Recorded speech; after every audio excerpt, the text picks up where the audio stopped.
In the next few minutes, we're going to be breaking up with our limiting beliefs, holding space for our passions and our purpose, while exploring the impacts that could attract the income and the outcomes that we desire. But in order to accomplish this, I'm going to need your participation to help make it a little more fun and a lot more interesting for all of us here. Here we go. If I said to you that I have an amazingly generous gift to offer you, who here has the mindset to receive that gift? Say yes. Yes. Okay. Now imagine that the gift is a check written out in your name in the amount of $10 million. Who here still has the mindset to receive that gift? Say yes.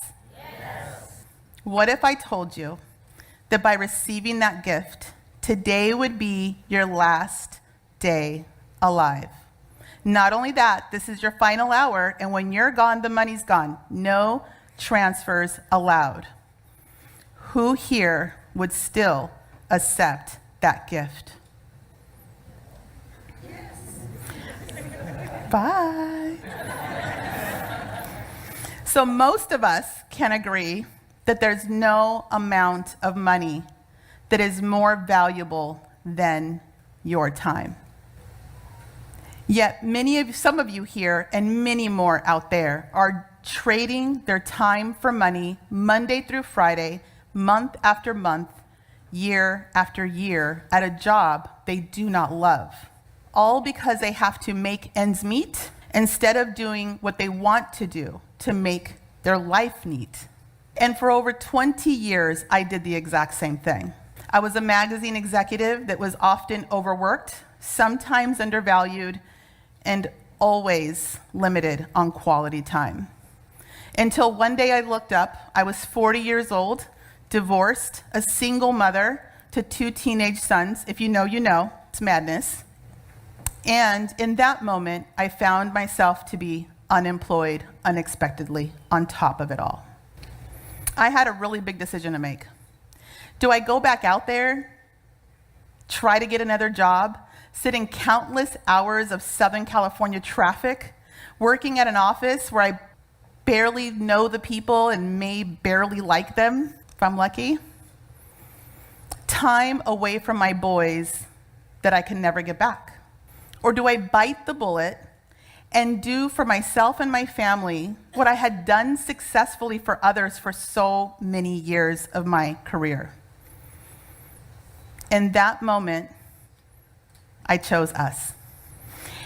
I took a leap of faith that a net would appear, and in one short year and with a small but mighty team, we managed to build a successful 7-figure business, and we did it from home, no commute required. But don't get me wrong, yes, I was my own boss, and that money was not my personal income. Let's just get that straight out here. What I realized that I had done was I had essentially traded my grueling corporate job for a grueling work-from-home job where I still didn't love it and I didn't have quality time. And I definitely wasn't living in my purpose. At that point, I didn't even know what my purpose was. Until one day, my mom and my sons did what I now refer to as a mini intervention. They tried to convince me to break away for a 7-day cruise and explore this interesting concept called work-life balance. I pushed back quite a bit, but eventually I surrendered. And that led to more trips. We went to places like Paris, Spain, Rome, and beyond. Needless to say, I was hooked, and so were they. By this point, my sons were young men who still enjoyed doing things with me during the week. Things that most people have to wait for the weekend to be able to do. Go to dinner at Disneyland on a Tuesday night?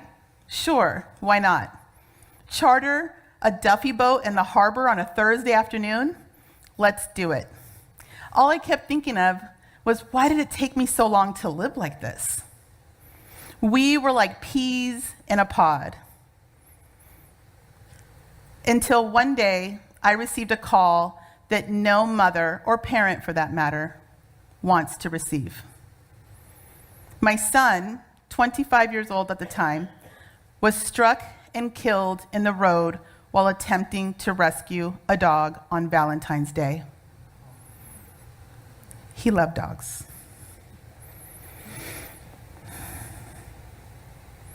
I had a really big decision to make. Do I stay in bed feeling sorry for myself? Do I lose myself in the depression and sulk in the difficulty of it all? Or do I get back up? Do I get back out there and continue to search for my happiness the way the three of us had originally planned all along? All to ensure that my youngest son didn't feel like he lost his brother and his mom. I chose us.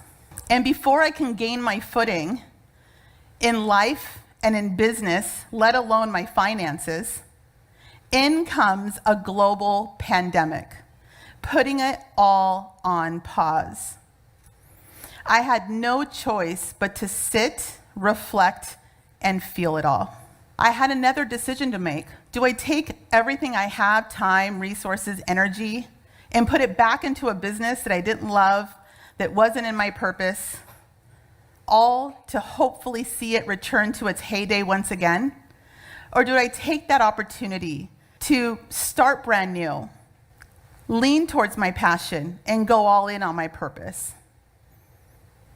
This was something that felt incredibly selfish to even consider.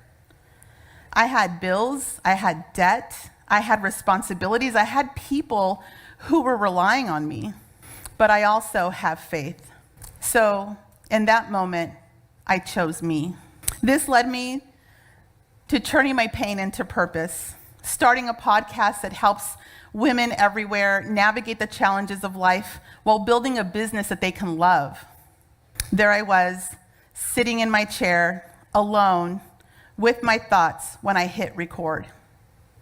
I didn't know it at the time, but that was the first big step that I was taking in shifting my focus from making an income to making an impact.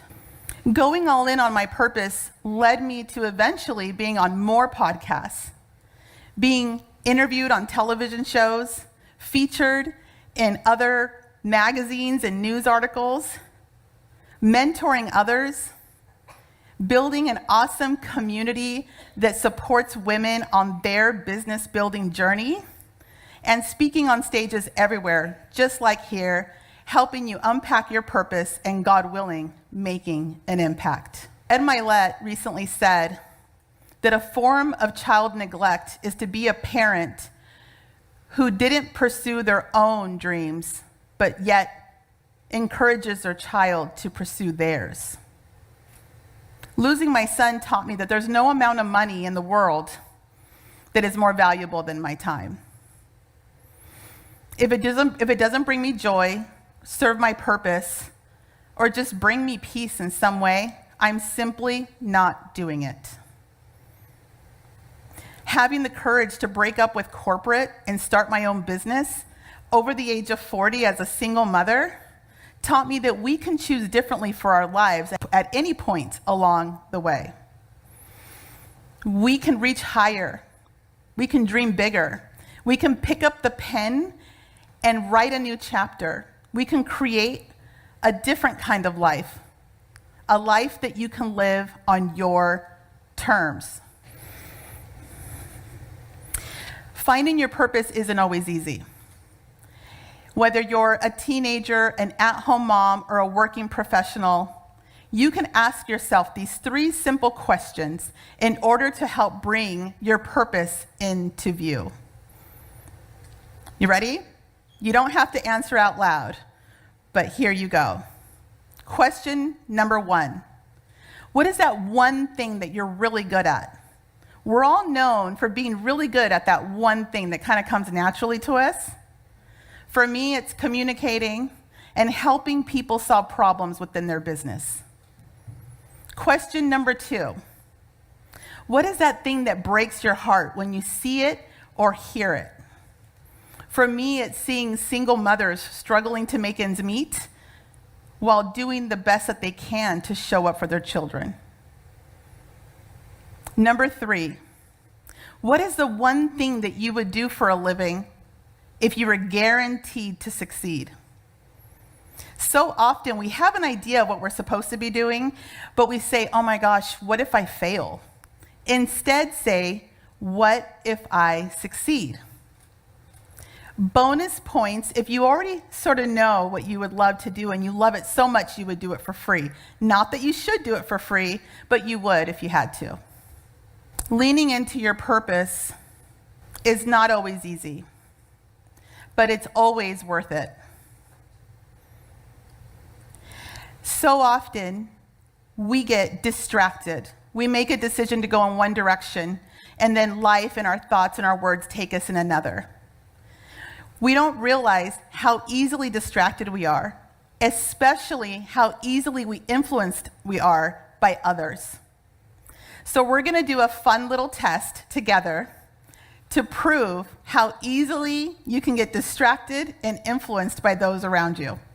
All I need you to do is shout your answers out loud together when I ask you the same question over and over and over again quickly. Are we ready? Yeah. All right. Ready? What color are my pants? White. What color are my pants? White. What color are my pants? White. What color are my pants? White. What do cows drink?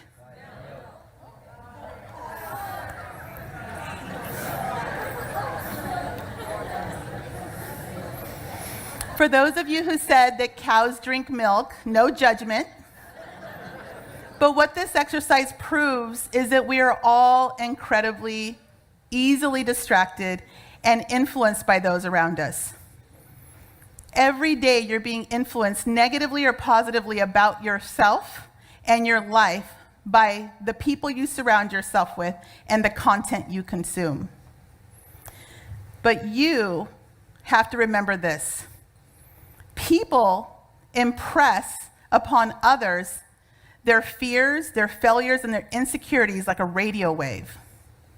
But you can unsubscribe and change the channel every day. I'm going to have you guys hold your hand up, and you're going to keep it up if any of these apply to you. If somebody has made you feel any of these things, you're going to hold your hand up and you're going to make a ball. You're just going to hold it until we're done, okay? Here we go. Has anybody ever made you feel like you maybe talk too much? Who here maybe was made to feel like they're too quiet, they're too shy? Keep your hand up. Anybody here feel like they're not attractive enough? Who here feels like they're not smart enough? I mean, you guys are pretty darn smart, but maybe you don't feel like you're smart enough. Anyone told that they were lazy? Okay, we got a lot of lazy people here in the crowd. Okay. And maybe you, especially some of you here that are so smart, hold your hands up. Maybe you feel like you have to succeed or they won't love you the same if you don't. And if you're a little older like me, you might feel like your time has passed and you can't dream bigger and you can't change course. Hold your hand up. On the count of 3, we're going to let it all go. Ready? 1, 2, and 3. Every single day, you can let it go. Holding space for your purpose also means letting go of limiting beliefs regarding money, okay? It takes money to make money. You gotta work hard for money. Money doesn't grow on trees. I mean, it's literally still paper, but okay. When you stop chasing the wrong things, you create a space for the right things to catch up to you. It's not always easy, but it's always, always going to be worth it. Like a wise woman once said, somewhere on TikTok, in 100 years, we will all be buried. Strangers may be living in our homes. Your names will barely be remembered. Your photo will be in an album in a box tucked in someone's garage. So you might as well have a heck of a time pursuing your purpose, go all in on your passion, whether you make $1 million or not. Make an impact on the world. I'm Rachel Medina, a CEO knocking on 50, and a Latina who believes that with strong coffee, strong Wi-Fi, and strong faith, all things are possible at any age. Let's go.